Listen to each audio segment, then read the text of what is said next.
I am not a doctor or a scientist. I'm a curator of research and a witness to patterns, offering a lens, not a prescription. Read the studies. Test ideas carefully. Keep the sovereignty of your own judgment. Now let's begin. There is a current in you older than your name. The sensual pull, the will to procreate, is the spark that paints a peacock's tail, tunes a nightingale's song, and ignites the human hand to carve cathedrals out of thin air. Call it desire, libido, life force. It regenerates, it reinvigorates. When summoned, it creates worlds, starting with you. What you do with it is your choice. Spend it to make life, redirect it to repair life, or burn it for a moment's heat. Biology keeps the books.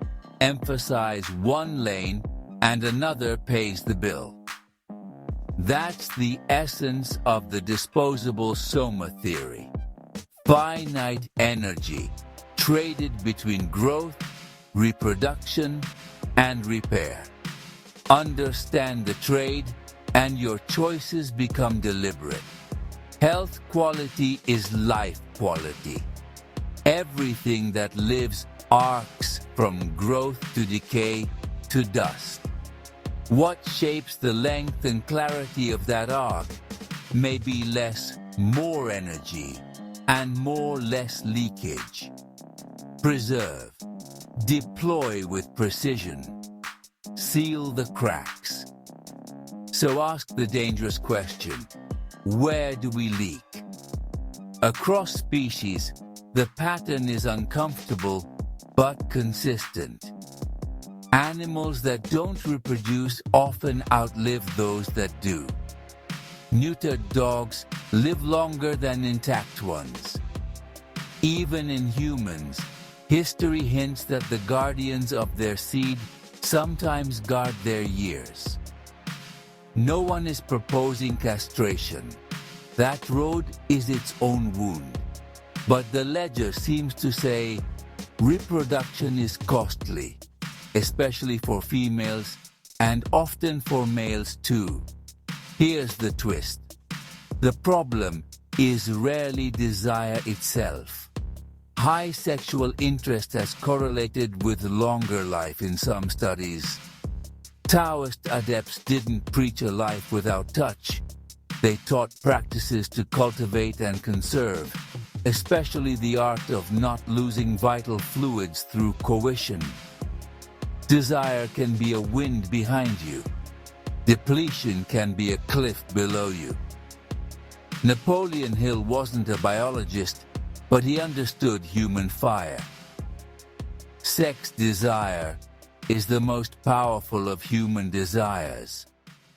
Transmuted, it becomes imagination, courage, will, persistence, and an eerie creative voltage. Suppress it, and it will revolt. Harness it, and it will build empires, symphonies, and lives worth having. Reproduction takes energy. So does maintenance. So does cellular repair. Hormones allocate the budget. Push hard on one account, and another runs short. To bring a life across the threshold, the parent spends a little of their own. You are not a perpetual motion machine. You are a brilliant compromise. Most of us can run beautifully for near a century, if no accident, infection, or neglect robs us first, and if our repairs can keep pace with our wear. This isn't an argument against children. It's an argument for awareness. Know the trade. Choose frequency with your eyes open. Because a faculty built for continuity has been recast as a guaranteed harmless pastime, and modern life hands you a tap with no meter. Think like a biologist. Costs of reproduction show up when higher frequency reduces future reproduction or lifespan by starving repair. You can see it in fruit flies with disabled ovaries living longer. You can see it in models where resources given to eggs aren't available for DNA maintenance. Fewer leaks, more repair. More repair, more life. Simple? Yes. Easy? Never. All your major energies drink from the same well. Physical, mental, sexual. Overdraw in one and the others feel the drought. Guard the balance like your future depends on it, because it does. The ancients sensed this, long before anyone named a telomere. Read the lives of those who moved mountains with a pen. Dante in exile, Cervantes in prison, Milton blind, Newton at his desk through his 80s, Leonardo and Michelangelo, with a monk's discipline and a demigod's output. The specifics and rumors vary, but the pattern is loud. Conserved fire, directed with intent. This is not scolding. This is praise of power, and it's a reminder that reproduction is not a moral referendum. It's a physiological expense. In the simplest creatures, making offspring consumes the parent entirely. In higher animals, the parent pays a smaller, repeatable fee. But the debit is real.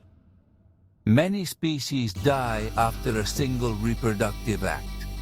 Semal parity, like the salmon that hurtles home to spend itself completely. If loss were harmless, nature would look different than it does. Old physicians wrote in the language of their time, retain the vital fluid, and strength, clarity, and a bright blood followed. Squander it, and languor set in. Their details were imperfect, but their core observation rhymed with what we can now model. Energy conserved is energy available for higher work. Here's a more modern truth we forget. Emotions are chemistry wearing a mask. Fright floods your gut. Grief kills appetite. Jealousy poisons the mood, and eventually the marrow. Hope and love act like tonics. Lust changes hormone outputs. Stress stamps your heart rate and blood pressure. Your thoughts are not just thoughts. They are orders to glands. The body obeys. So build a mental posture that doesn't corrode you. Adopt a stance that lightens the load. Treat life more as a game to be played than a sentence to be served. Games are fun because you get to play them. Jobs are dull because you have to do them. What if your life is a game with high fidelity, high stakes, and astonishing freedom? Imagine your character sheet. Strength, intuition, charisma, craft. Upgrade your stats or run the map as is. Both are valid games. But either way, you are a player, free to maximize strengths, mitigate weaknesses, and explore. This framing isn't childish, it's strategic. React less, move cleaner, and yes, consider the wild possibility that future games will be so immersive, we'll forget we're playing. If that's where we're headed, why assume we're not already there? Some of you are on hard mode. Good. Hard mode forges depth. Easy mode offers comfort, but shallow arcs. Don't wish your level away. Learn its mechanics. Then exploit the level. Choose your quest line: fortress builder or wanderer. Master one craft for decades or collect 1,000 small adventures. Both paths end at the same door. The question is, did you play? To play well, loosen your fear of death. When a day ends, you sleep. When a game ends, you switch worlds. When a dream ends, you wake. What we're in might be a bounded dream nested inside a larger waking. We cannot observe the outside from here, but we can detect its fingerprints. Mario cannot see the hands that hold the controller, yet his world contains our echoes: trees, castles, clouds, gravity, momentum. Creations carry the code of their creators. Look at your hand. Design. Look at a duck's beak. Design. Patterns of growth are instructions. Where did the instructions come from? From beyond the level. That's enough for now. Play. Here's how to play stronger. Boost your stats. If your power meter is low, train. If your health is thin, eat real food. Move as designed. Learn with obsession in a domain you care about and transmute that mastery into value, if you want. If you crave experience, travel. Say yes to a quest that scares you just enough. Keep the only inviolable rule: do not harm. Smash the mold that tells you you've seen it all. You haven't. Go outside. Walk with no destination. Take one all-day adventure. Set simple physical objectives. Turn on the part of you that remembers what play feels like. If anything drains your zest consistently, kill it or change it. Unless your chosen game is money at any cost. You're allowed to play that game too. Just know the cost. Your feelings help shape this level. Choose them like tools, not toys. Let's talk climate and light, the quiet gods. Humans tend to live better when the world is warm and bright. Summer lowers mortality. The tropics burst with life, and often with fruits that test higher in certain antioxidants and plant compounds than many temperate cousins. Where do people retire if they can? Warmer latitudes. Our bones remember. Sunlight is not a luxury. It is a vitamin, a hormone, a clock, a command. It sets your hormones, tunes your mitochondria, focuses your mind, bathes your blood with signals of day and life. Vitamin D, technically a sequesteroid, modulates inflammation, oxidative stress, mitochondrial respiration, and more. Deficiency is rampant in indoor civilizations and correlates with higher all-cause mortality. Too little harms, too much harms. Balance, as always, is the art. UVA can liberate nitric oxide in skin, supporting microcirculation and cellular communication. As no wanes with age, tissues tire, light helps. Health follows climate, environment, and habit. Like a shadow follows a body. Coconuts don't grow in ice. Forests don't sprout in deserts. Eggs don't hatch without warmth. After birth, the demand for right conditions never ends. If the deviation is small but constant, Degeneration creeps so slowly, you only notice near the end. Purpose is medicine. On average, with caveats, people who stay engaged live longer. Those who detach early often don't. That doesn't mean grind yourself to dust. It means humans are built to aim and move. Work, well chosen, stabilizes sleep, anchors meals, feeds social contact, and gives shape to time. Use it. Don't let it use you. Sleep with the sun. Align with circadian clocks. Earlier nights. Earlier mornings. If your schedule is chaotic, your discipline must be kind and firm. Food is simpler than we pretend. Longevity shows up in many cuisines. What unifies them is not ideology. It's intimacy with real food. 3 rules that survive every trend. 1. Earth over factory. Ask of each bite, ground or conveyor belt. Aim for you 80% whole foods. Vegetables, fruits, legumes, whole grains, simply prepared meats if you choose. 2. Enough, then stop. Eat to about 80% full. Slow down so you can feel the signal. 3. Chew, really chew.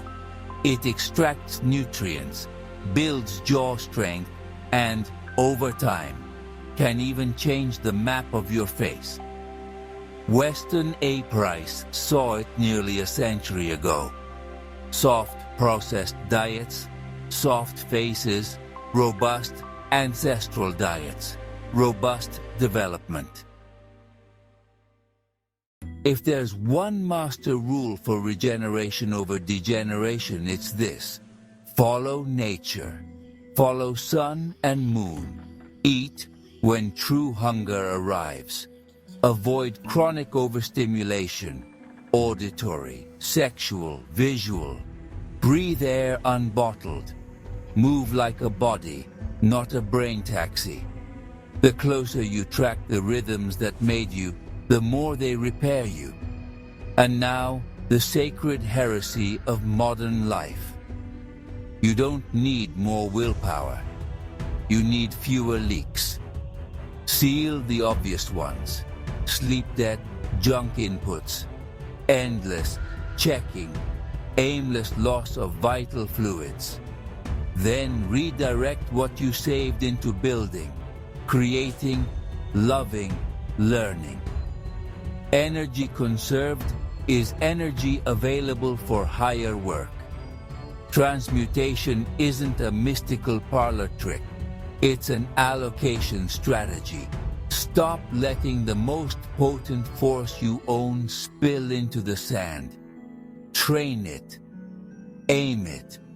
Turn it into language, art, craft, strength, tenderness, presence. You will feel the voltage change. Others will too. Before we close, a 7-day recalibration you can actually do. Day 1. Audit. List the top 3 leaks. Time, body, attention. 1 sentence each. Day 2. Seal. Pick 1 leak and close it for 7 days. Don't negotiate. Day 3. Sun and sleep, 20 to 30 minutes morning light. In bed, 90 minutes earlier. Day 4. Earth food, 80% whole foods today. Chew every bite 30 to 50 times. Day 5. Transmute, 30 minutes of focused creative work right when desire spikes. Day 6. Move, 1 hour of honest movement. Walk, lift, carry, breathe. Day 7. Play, a small adventure. No screens? Go get lost on purpose. Run that loop for 4 weeks. Watch what reorganizes around you. One last truth to carry like a coin in your pocket. The version of you with more energy, clearer eyes, steadier hands, and cleaner love is not a fantasy. It exists in the field of your possibilities right now. You don't manufacture it, you remember it, then allocate for it, then behave as it if we're already here. Each day you vote with sleep, food, sun, movement, boundaries, and transmutation. Each vote is a thread. Threads become ropes. Ropes pull futures into the present. You are not a pile of habits trying to become a person. You are a person choosing which habits get to live in your body. Seal your leaks. Guard your fire. Follow nature. Play the game. And when in doubt, return to the simplest compass you own. Does this give back energy or steal it? Choose accordingly.